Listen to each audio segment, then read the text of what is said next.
Старый индеец рассказывает своему внуку: внутри каждого человека идет борьба, очень похожая на борьбу двух волков. Один волк представляет зло, зависть, ревность, эгоизм, амбиции и ложь.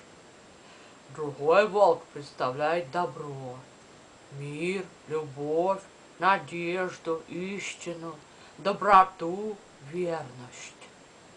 Маленький индеец на несколько мгновений задумался, а потом спросил: А какой волк побеждает? Старый индеец улыбнулся: всегда побеждает тот волк, которого ты кормишь. Хо-хо-хо! Хотите смеяться каждый день? Подписывайтесь под мой канал.